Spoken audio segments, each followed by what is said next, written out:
ava mazita chete angosara. May their soul rest in peace. Mr. Kachat Hopoma atisi akapera kudhara.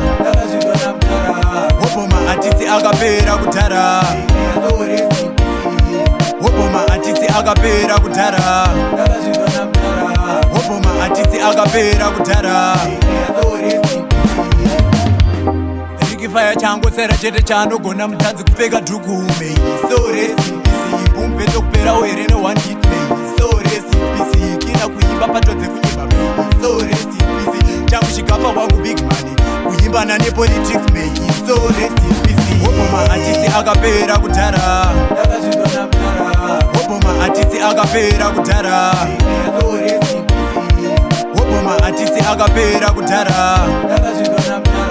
Hopoma atisi akapera kudhara. Akapera kunge chiwacha chinogopera seiko zvisiri nezvetarenda. Vamwe vachaguma vakuzonoroba kuti varambe vari pahiti. Ini zvangu ndinongoti Mwari dai mavaitirawo nyasha, movapawo zvimwe tu zvimahitsi, mobva vangobudawo muindastry. Hopoma atisi akapera kudhara. Hopoma atisi akapera kudhara. Hopoma atisi akapera kudhara.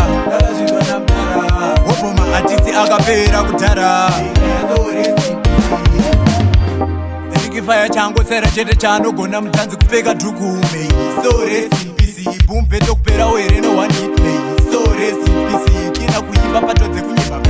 So rest in peace. Changu chikafa wangu big money. Kuimba na politics me. So rest in peace. Hopoma atisi akapera kudhara. Hopoma atisi akapera kudhara.